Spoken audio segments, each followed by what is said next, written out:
আসসালামু আলাইকুম প্রিয় ওমান প্রবাসী ভাইরা, সবাই কেমন আছেন? আশা করি সবাই অনেক ভালো আছেন। আলহামদুলিল্লাহ, আল্লাহর দোয়ায় আমি অনেক ভালো আছি।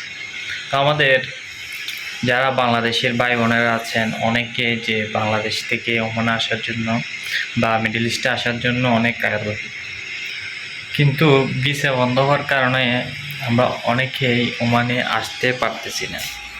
তো যারা ভিসা বন্ধ হওয়ার কারণে ওমানে আসতে পারতেছেন না, তারা অনেক দুশ্চিন্তায় আছেন।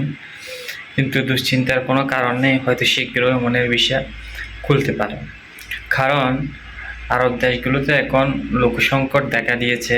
যেমন ওমানে আজকে প্রায় 2 বছরের কাছাকাছি, আর কয়েক মাস বাকি আছে ভিসা বন্ধ। প্রায় 2 বছর হয়ে গেল। ইনশাআল্লাহ খুব শীঘ্রই ভিসা খুলতে পারে। অনেকের পরিবার বা পরিবারের বিভিন্ন সদস্য, অনেকের ভাই, অনেকের বাবা, অনেকের চাচা বা অনেকের আত্মীয় স্বজনকে আনার জন্য আমরা অধীর আগ্রহে এখানে অপেক্ষা করতেছি, কবে ওমানের ভিসা খুলবে, কবে নতুন লোক আসবে।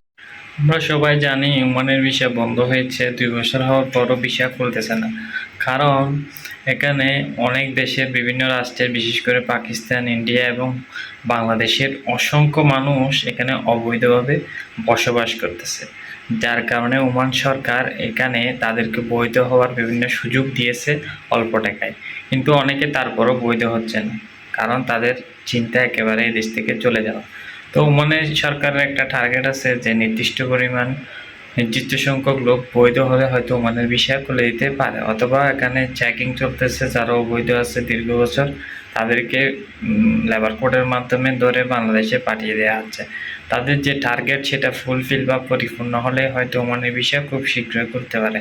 তো বন্ধুরা, যারা বাংলাদেশ থেকে ওমান আসার জন্য অধিক আগ্রহ অপেক্ষা করছেন, অপেক্ষা করুন, ইনশাআল্লাহ ওমানের ভিসা খুলতে পারেন। সবাই ভালো থাকবেন। আসসালামু আলাইকুম। আর ভিসার নিত্য নতুন নিউজ পেতে আমার চ্যানেলটি অবশ্যই সাবস্ক্রাইব করবেন। আসসালামু আলাইকুম।